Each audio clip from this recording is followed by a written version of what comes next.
Imagine un monde sans banque, sans frontières et sans horaires, c'est ce que la crypto promet. Salut à tous! Depuis ma dernière vidéo, on avait vu une baisse du BTC. On pensait venir, alors il y a beaucoup de gens qui pensaient venir rechercher les lots et la faire Valgap en daily sur les 100 000 $. C'est pas ce qui s'est passé. On est venu remonter à la hausse, donc on était par là quand j'avais tourné ma dernière vidéo. On est remonté à la hausse, donc au-dessus du support weekly euh, des 110 000 $. Le but, maintenant, c'est de venir combler cette farewell gap qu'on a laissée sur les 115 000 $. Bon, ce qu'on peut voir, c'est qu'on est, comme je disais, on est à réintégrer le range entre support weekly et résistance daily. L'objectif, peut-être ce week-end, mais le week-end, c'est que les particuliers, c'est pas assez volatile.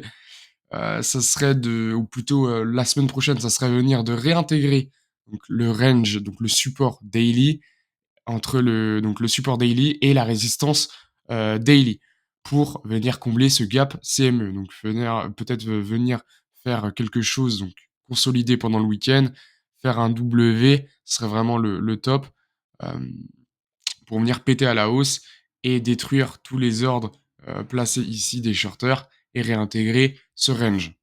Pas grand chose à dire sur BTC, mis à part que ouais, le cas bullish, ça serait de venir bottom sur ce support weekly pour réintégrer le range. Du côté d'Ethereum, on est venu repartir, vu qu'il est corrélé au BTC, on a suivi en fait la trend de BTC, donc notamment avec cette grosse bougie verte.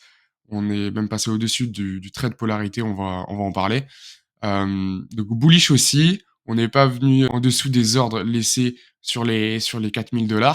Bon, là, on est en train de faire une grosse correction actuellement, là. On va voir comment ça va se passer. Moi, de mon côté, j'ai voulu trader toutes les news de cette semaine. Je rappelle, en news, on avait donc les taux de chômage, le PMI service. On avait également le rapport Jolt. Donc j'ai tradé toutes ces news. Il y avait beaucoup de volatilité sur Ethereum. J'ai pris en compte les order book et les order flow. Donc ici, je rappelle, c'est les order flow. Les order book, c'est les ordres de vente. Donc si on va voir ensemble les ordres de vente. Tac, tac. On va mettre Ethereum, ETH. On va se mettre. Alors, c'est plus des trades en scalping que j'ai pris. Scalping, c'est court terme. C'est pas du day trading ou du swing trading. Day trading, donc c'est de journée de trade. Swing, c'est sur plusieurs jours. Pour ceux qui savent pas. Tac. Donc voilà. Alors, généralement, j'aime bien me mettre comme cela pour avoir une bonne visibilité des ordres. Voilà. Bon, là, actuellement, là, on fait une grosse correction hein, sur Ethereum. Il y avait peut-être des shorts à prendre ici qui étaient sympas. Tac, tac, tac. Ouais, il y avait des armes, donc du trait de polarité. Hein. Il est très puissant ce trait là. Hein. C'est un truc de fou malade. Donc voilà, on est venu faire une hausse, donc un beau W. Donc moi j'ai pris plusieurs trades ici. Des news qui étaient plutôt bonnes aussi pour les cryptos, donc en faveur des cryptos. Pas mal de liquidations ici, on voit 6000 ETH sur les 4350. On a 4000, plus de 4000 ETH sur les 4345, etc. On est venu faire un pullback sur la neckline du W pour repartir à la hausse. Également ici, on a beaucoup d'ordres. Donc 6000, 5000 donc au 4415, 8000 au 4410. Également, on est venu faire une petite correction. Si je zoome un petit peu, on va prendre le pinceau. On est venu faire une petite correction, tac, comme ici, pardon, pour repartir de plus belle. Donc un cas plutôt bullish. Euh, et notre zone de polarité, si je vous la trace, elle est ici. On la voit hein, clairement. Elle fait office de support.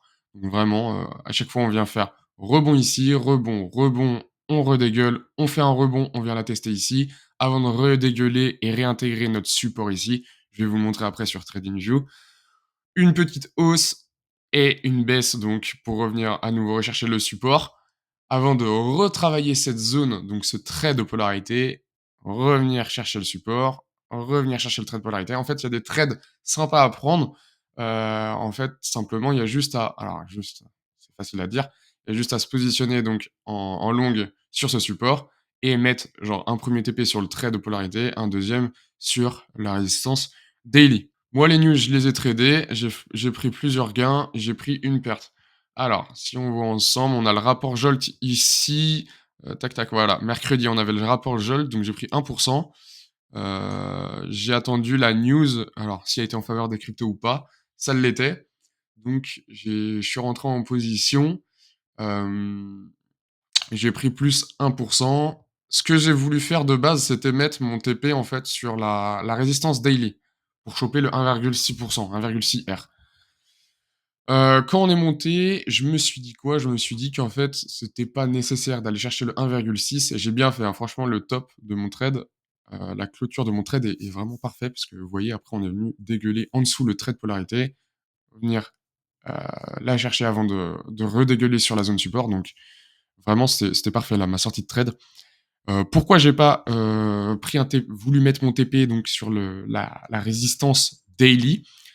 Simplement parce que, vous voyez ici, on a une grosse bataille entre acheteurs, vendeurs. Vous voyez ici, c'est très, on voit bien que ça se bataille. Ça vient faire un rebond, donc ça vient faire, rebond sur les 4 480, avant de redégueuler sur les 4 430, repartir sur les 4 480. C'est vraiment défendu. Les shorters défendent cette zone-là et les acheteurs veulent pousser le prix à la hausse en rachetant et en se positionnant pour refaire partir le cours. Vous voyez, ça fait vert, rouge, vert, rouge, vert, rouge. C'est pas genre que du rouge ou que du vert ici. C'est vraiment là, il y a une bonne bataille. Également, on peut même le tirer parce qu'ici, on a une bataille ici. Et ici, on a une autre bataille ici. Donc, heu, j'ai coupé mon trade, sur ces zones-là, donc à 1 ici, et j'ai bien fait. Donc j'ai pris plus 1 grâce au rapport Jolt. On est venu redégueuler, on a fait un bol, on est revenu tester cette zone de polarité. Moi, ce que j'ai fait, je suis rentré en position. Ici, c'était donc jeudi. Donc pour rappel, jeudi, c'était la création d'emplois non agricoles ADP, l'inscription d'avenir au chômage et le PMI service. PMI service, je rappelle, c'est l'indicateur pour le marché tertiaire, donc l'hôtellerie, etc. Moi, j'ai tradé cette news. Les news étaient en faveur des marchés des cryptos. L'inscription pardon, hebdomadaire au chômage était dans la prévision, donc il était en hausse. Je rappelle, il faut du chômage pour que la Fed baisse les taux d'intérêt pour les marchés des cryptos. Donc c'était en faveur. Moi, je suis rentré en position, sauf que j'ai pris en compte quoi? J'ai pris en compte que les news de jeudi et rien d'autre. Et là, ça a été mon erreur, je l'ai compris après, j'ai été trop vite. En fait, on arrivait sur le trait de polarité. Déjà de un, pas bon. De 2, donc ça, c'était donc je pense, c'était un indicateur que j'aurais pas dû prendre en compte et le deuxième indicateur, c'était, en fait, on a déjà peut-être, c'est ce que je me dis, pricé avant le taux de chômage. On a fait une hausse de 1. En fait, peut-être qu'ici, on avait pricé le taux de chômage et tac, tac, tac, je dis et la création d'emplois non agricoles. Donc j'ai perdu ce trade, j'ai perdu 1,3, j'arrondis à chaque fois, donc 1,3 R. Ensuite, j'avais vu un W, donc sur la zone de support, c'était en H30, donc une bougie est égale 30 minutes. Là, j'avais vu un beau W. Je me suis dit quoi? Je me suis dit: «Let's go, on va prendre un trade, comme cela, hem, avec un prix d'entrée sur les, 4 302 et on va target donc le trait de polarité du coup, vu qu'il fait office de support, de résistance pardon à chaque fois. Support ou résistance, ça dépend. Quand on est au-dessus, il fait support, quand on est en dessous, il fait résistance. On est venu monter et qu'est-ce que je me suis dit? Qu'est-ce que j'ai vu surtout? J'ai vu une, épaule tête-épaule. Alors, je me suis trompé du coup parce que vous voyez, on est venu partir à la hausse, mais c'est pas grave. En fait, ce que j'ai vu, c'est une épaule tête-épaule, tac, tac, tac. Si je me mets en 15 en une demi-heure, ouais, c'était en une demi-heure. Tac, donc en gros, épaule ici, mais en fait, j'ai mal vu, hein. Clairement, je me suis trompé puisqu'on voit bien la hausse après, comme je le disais. Si je prends le pinceau, voilà. Alors moi, ce que j'ai vu, c'était ça. C'était une épaule ici, une tête et une épaule. Vous voyez? Et ça, c'est un indicateur, c'est un schéma qui est bearish. En fait, mon trade, il faudrait plus que je le prolonge là pour ceux qui n'ont pas compris. Là, j'étais encore en trade. Voilà. Donc là, ce que j'ai vu, c'était ça. Une épaule, tête, épaule. Et là, je me suis dit: «Vas-y, je mets mon SL», je l'avais mis à BE, donc genre un peu au-dessus. et je me suis dit: «C'est comme ça, si le cours il descend, je me fais BE, je me fais celle à BE, je suis pas en perte», et voilà, et après il y a la correction, épaule tête épaule. C'est pas du tout ce qui s'est passé. Du coup, je me suis fait sortir à break-even à 0,57. On va mettre 0,50 parce que je l'ai retranscrit sur le Google Sheet ici, 0,5. Voilà. Et je me suis dit: «C'est pas grave, je vais me repositionner», donc 0,5, et je me suis dit: «C'est pas grave, je vais me repositionner après plus bas pour rejoindre un long». Bon, évidemment, pendant cette période-là, je dormais. Ici, on est venu faire une hausse. Tac, tac. Là, on a fait encore une fois le rebond sur le trait de polarité. On est venu corriger un petit peu avant de repartir. Aujourd'hui, il y avait plusieurs news, hem, à prendre en compte. Si je reprends avec vous, aujourd'hui, il y avait le taux de chômage, très important, la création d'emplois dans le secteur non agricole, la création d'emplois dans le secteur privé non agricole, à 14h30. Moi, j'ai voulu trader aussi, cette news-là, et j'ai pris 1, un peu plus, 1,2, mais comme je vous l'ai dit, j'arrondis un petit peu à chaque fois. J'arrondis à chaque fois. Donc, j'ai pris une position à 4 430. Et j'ai fait encore une fois une très bonne sortie de trade. Alors c'est cool parce que je commence à me performer dans les sorties de trade, j'ai bien l'impression, comme ici. Bon, clairement là, j'ai fait une sortie, exactement pareille que celle-ci, du rapport Jolt, tac tac, ouais, c'était le rapport Jolt, c'est mercredi, ouais. Voilà, donc j'ai repris exactement une même sortie de trade, comme je vous expliquais, hein, vous vous souvenez, du de cette zone d'achat qui est bataillée par les acheteurs et les vendeurs. Là, on est en train de corriger très fort sur Ethereum, à l'instant T, au moment que je tourne la vidéo. Waouh, je m'attendais vraiment pas à ça. Peut-être, ouais, là, on a fait est-ce qu'on a fait un beau M, vous voyez ici, là? On a fait un beau, un moche plutôt, un moche M ici, et une fois qu'on est venu casser donc la neckline du M, c'est direction la cave, c'est direction le support weekly. Là, on va vraiment venir sur des zones, ici, même on va même limite reprendre des liquidités, ça se trouve, chercher des lots plus bas. Bref, donc voilà pour mes sessions de trade de cette semaine. En positif, si je fais un tour avec vous sur le Google Sheet, l'historique de tous mes trades en toute transparence. 1,6, donc c'était mardi. Là, c'était donc le rapport Jolt. Là, c'était 1,3, donc j'avais perdu à cause du trait de polarité. On est venu faire rebond et on avait déjà pricé l'inscription hebdomadaire au chômage. Le 0,5 où je voulais me repositionner, je me suis fait sortir à BE, mais finalement, j'aurais pas dû parce qu'on a fait une hausse, une épaule tête épaule que j'avais vue alors qu'il n'y en avait pas. Et donc le pourcentage que j'ai pris today sur le taux de chômage. J'avais pris en compte les order flow, donc les fundings qui étaient très, très bas, hier, ils étaient même en négatif avec l'agrégated future Bide and Ask Delta qui était, en négatif. Donc je rappelle quand le prix sur cet indicateur-là, c'est 2 indicateurs que je prends beaucoup en compte. Je rappelle l'agrégated future, c'est, quand le prix monte et le delta, il baisse, la divergence est baissière et la vente est très agressive.